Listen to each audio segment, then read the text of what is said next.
there guys, what's up? Ragtter here, welcoming you back to the Pokemon trading card game online.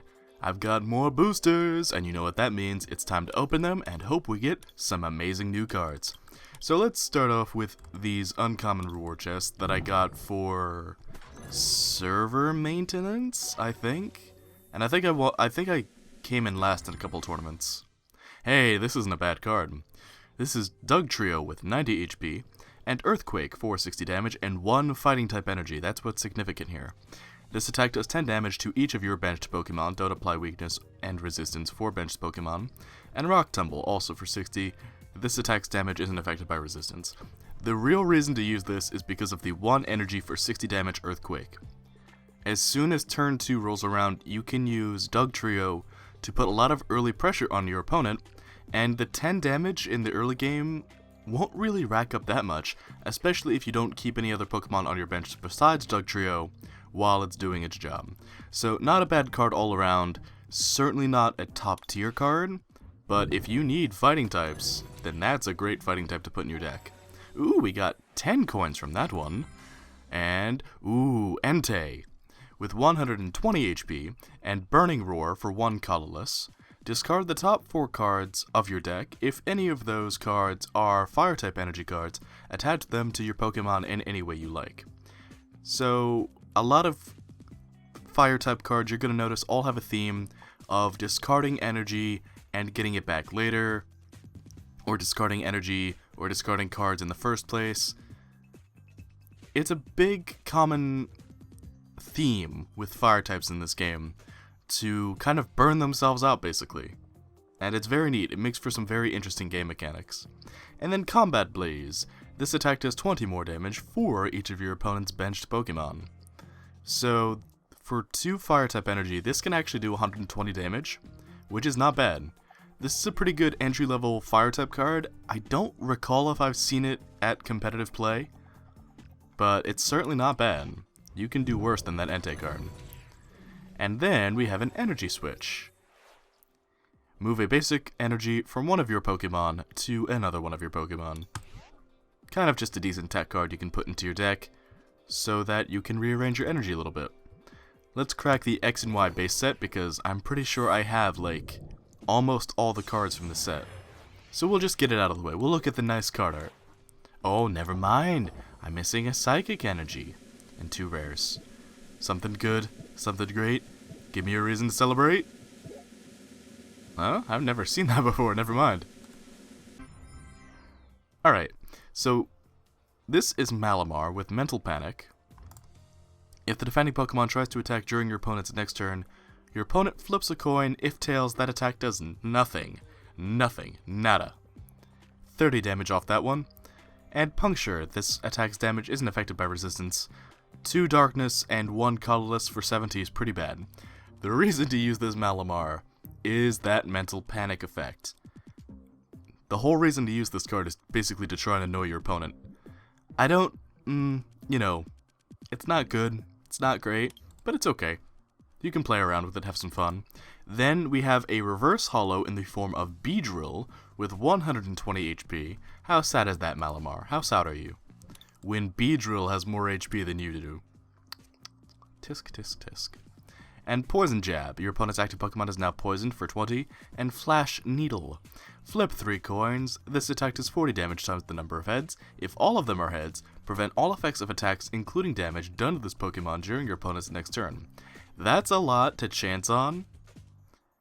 But honestly, this could be a pretty cool card to play with. I don't think it has a lot of use competitively, but it's not bad. A stage 2 Pokemon with 120 HP, kind of low, but, you know, it is a Beedrill.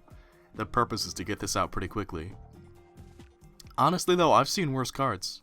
So you could probably pop this into your Grass-type deck just to play around with it and have some fun.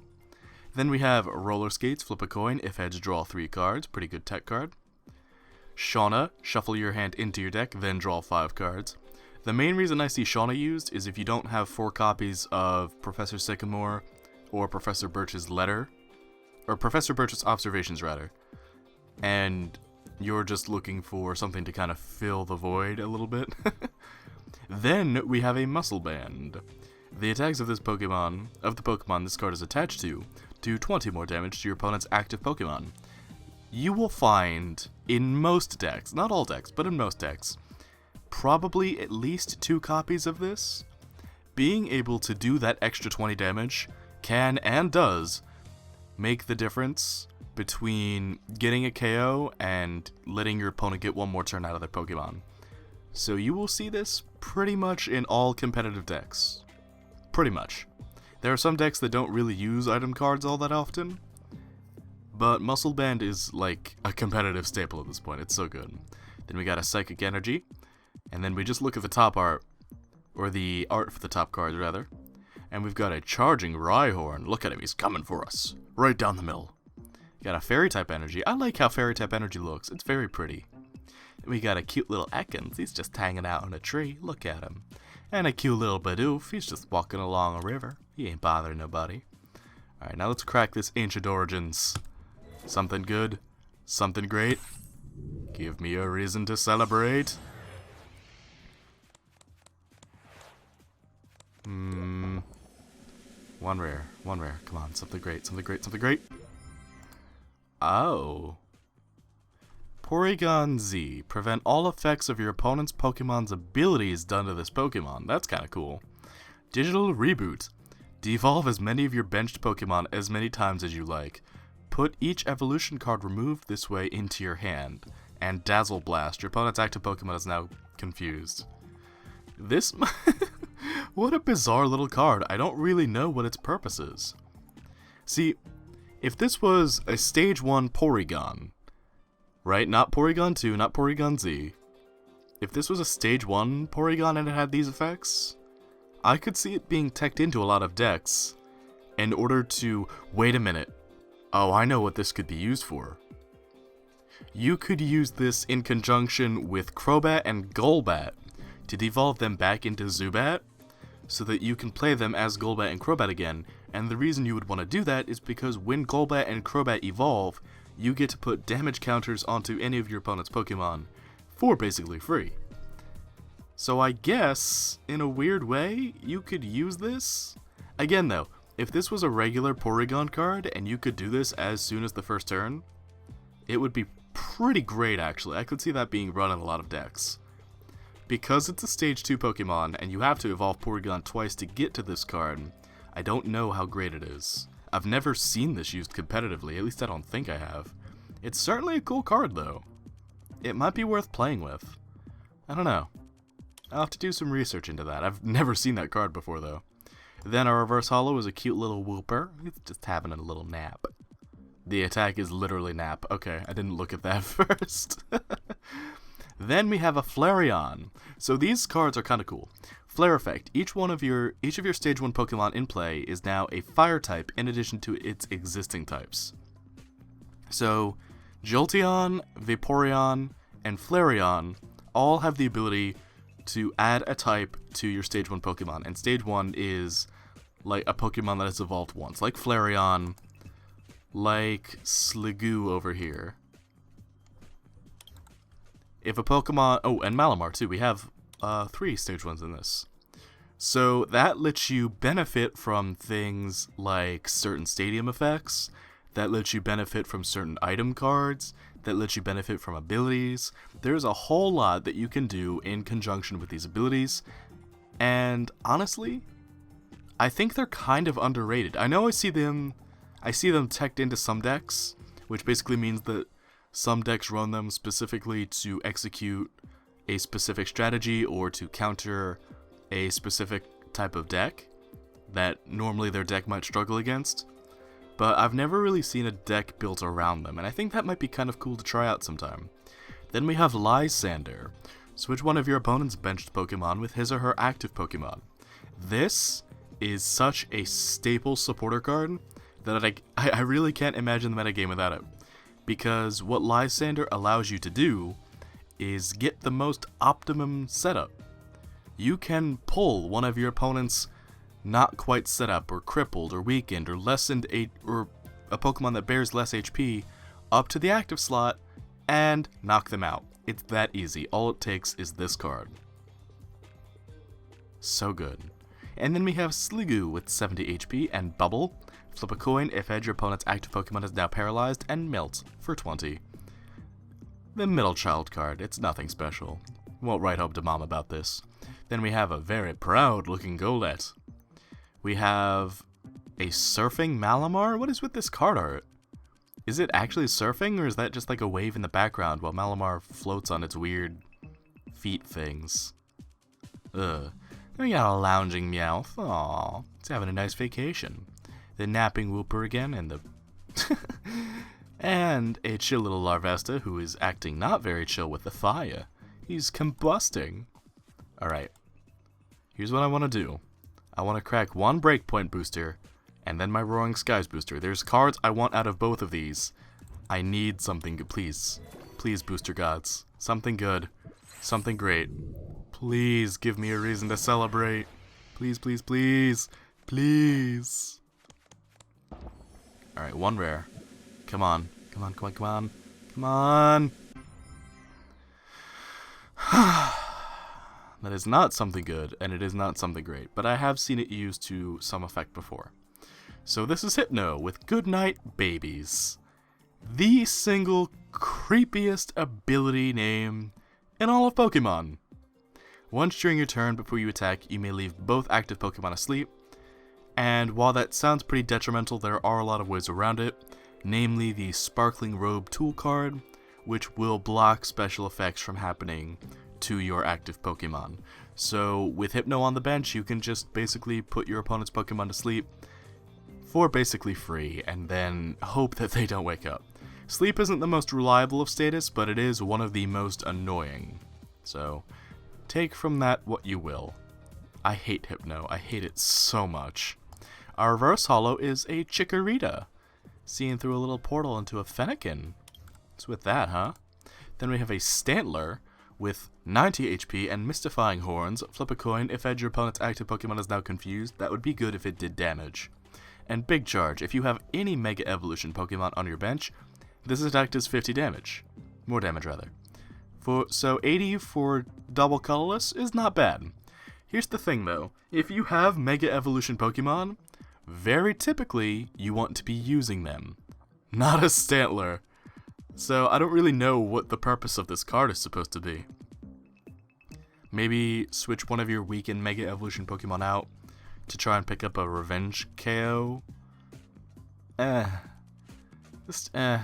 do you belong, Stantler? Where do you belong? Here's another card you'll see a lot of. This is the Max Elixir. Look at the top 6 cards of your deck and attach a basic energy card you find there to a basic Pokemon on your bench. Shuffle the other cards back into your deck. It's a bit of deck thinning. It's a forced deck shuffle. You get energy onto basic Pokemon, and you get to see what you would have drawn. So, all in all, pretty great card. If you have a deck that is very, very energy reliant, or reliant on multiple different kinds of energy, like the Mega Manectric Ho-Oh deck, the Max Elixir is pretty great, because Pokemon EXs are technically basic Pokemon, as long as they haven't Mega Evolved. So it's a really good way to set up Pokemon EX. I almost said Mega Evolutions. That's the wrong thing. Then we have Dunsparce with 60 HP and Call for Family. Search your deck for a basic Pokemon and put it onto your bench. Shuffle your deck afterward. Call for Family is kind of like... It's not a trope, but it's a recurring attack among normal type Pokemon to have this attack for some reason. I don't really... It's not that great. It's okay. It's deck thinning. If it did damage, it would be pretty decent. And then Ram for 20. Now this. Hypno, I hate you. But Drowsy, you're looking fabulous today. You keep it up, Drowsy. You rock it. Then we got Phantump. And I normally don't talk about the descriptions of these cards, but Phantump here is special. Search your deck for a Pokemon that evolves from this Pokemon. For a card that evolves in this Pokemon, rather, and put it onto this Pokemon. This counts as evolving this Pokemon. Shuffle your deck afterward. The reason this Phantump is significant at all is because of the card that it evolves into, which is Trevenant. And Trevenant has an ability that stops your opponent from playing item cards while it's the active Pokemon. So, you choose to go second, you use this Phantump, you put an energy on it, you make it attack, and then it becomes a Trevenant, and on your opponent's next turn, which is their turn too, they can't use item cards.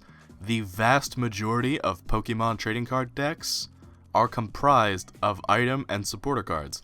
Depriving your opponent of item cards is a surefire way to win the game. Slowly, but surely. Then we've got a happy little Blitz. He's got a little flower in his mouth. I want to pet him. I still don't understand this Ferroseed card. This is like the most active and destructive I've ever seen a Ferroseed. It's so active and destructive that it surprised the Skorupi. Skorupi's gonna get out of here. It doesn't know what to do.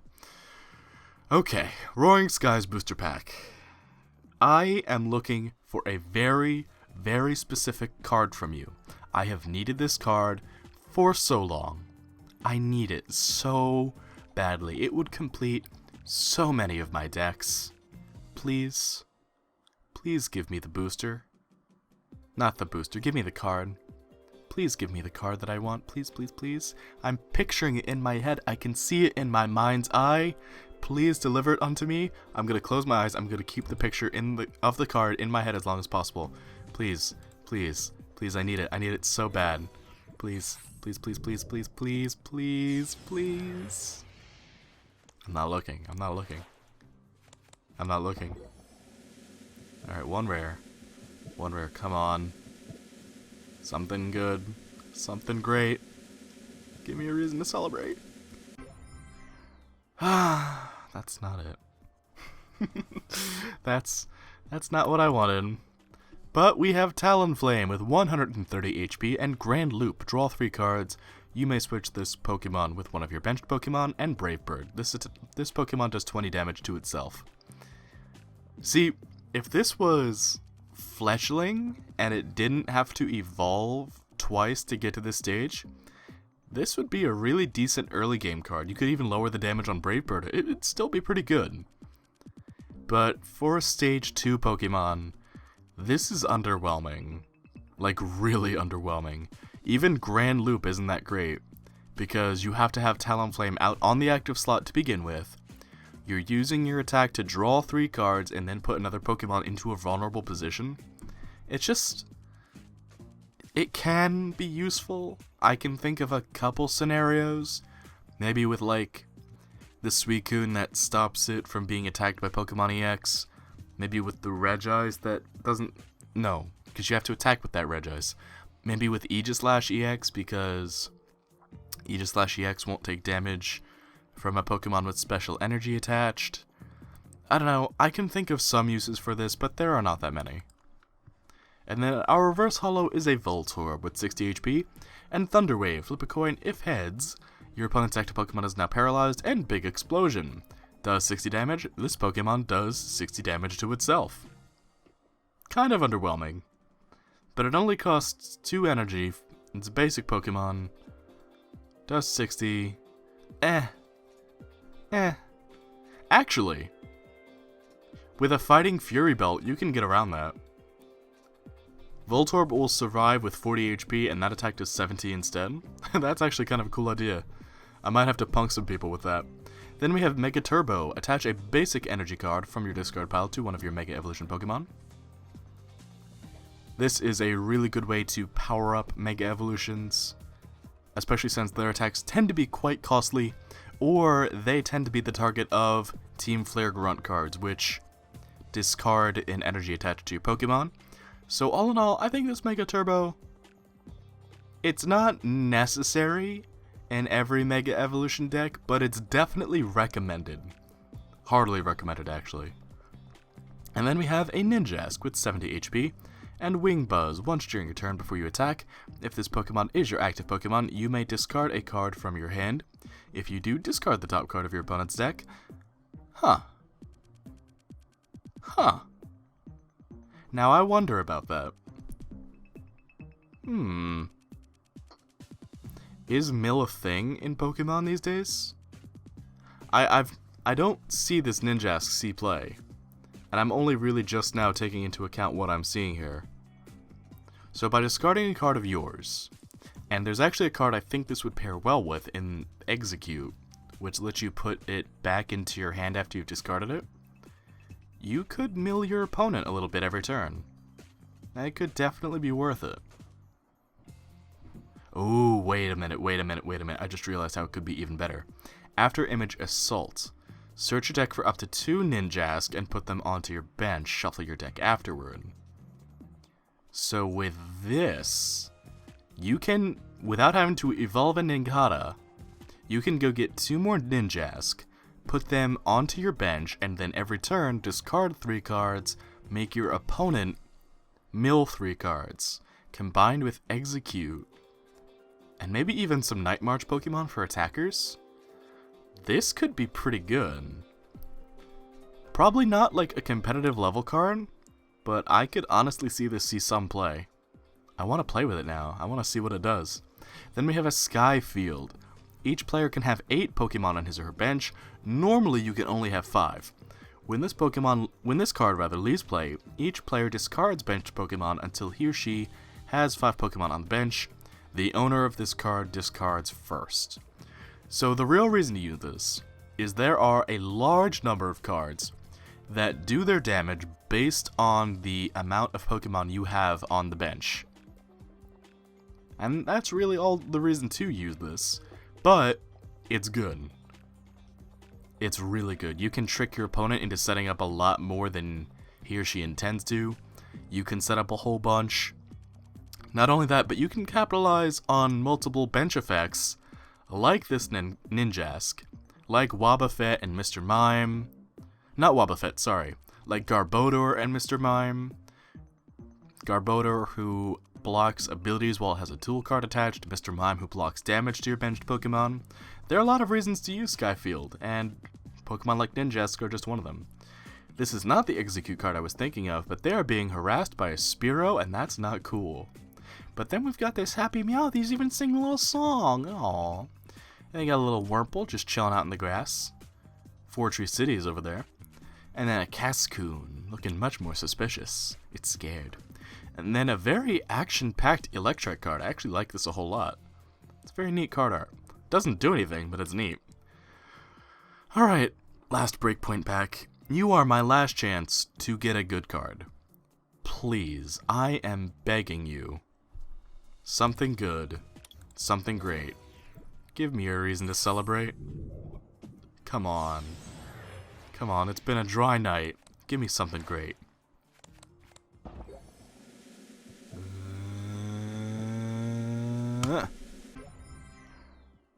Okay, that's actually not bad. It's not a Pokemon EX. That's not a bad card, though. So here we have Pangoro breaking the card screen with 120 HP and Parting Shot. Switch this Pokemon with one of your benched Pokemon during your opponent's next turn. Any damage done by attacks from the defending Pokemon is reduced by 60. And Buster Swing, this attack's damage isn't affected by resistance. So this is actually kind of a cool card to mess with your opponent. If you use indirect damage like Crobat, like Golbat, like Gengar, like Trevenant I think it's Trevenant Break, not Trevenant EX, but it might be Trevenant EX. Then you can use this to basically reduce the amount of damage that your opponent's going to do while you rack up some very passive damage onto your opponent's active Pokemon and onto their benched Pokemon as well. All the while protecting your own teammates. Very cool card. I don't really know how much play it'll ever see, or if it has seen play yet. I don't recall seeing this in any deck lists, but maybe it has and I just missed it. But it is very cool. It is very cool. In my Darkness deck, I am planning on running this just to see how it works. So we'll see how that works out. Then our Reverse Holo is Gibble, one of my favorite cards, with Never Enough. Discard a card from your hand. If you do, draw 2 cards. This is actually pretty good for a basic Pokemon, because if you need a little help getting set up, and you typically run 4 of these because they tend to be the focus of your deck in the form of Garchomp, then Never Enough can help you get ahead and get some cards you might be lacking. Or get rid of, get rid of one you don't need. Then we have Luxio with Bite and Thunderfang for 20 and 30. Flip a coin if head your opponent's active Pokemon is now paralyzed. It's a middle child card. You can't expect anything special from these, but at least it looks cool. It looks happy. Then Gyarados Spirit Link. Your turn does not end if the Pokemon this card is attached to becomes Mega Gyarados EX.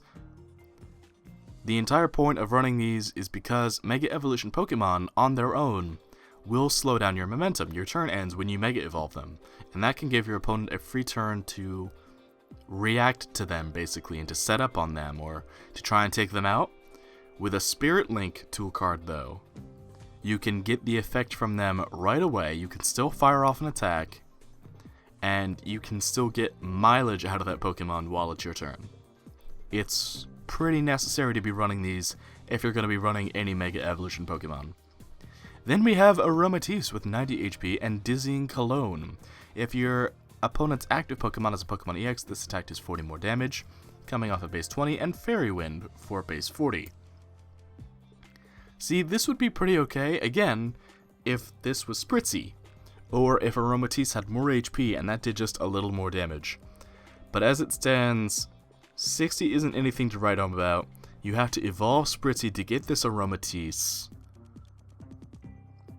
But one colorless isn't bad. It's not good, but it's not terrible. I have seen worse cards, though.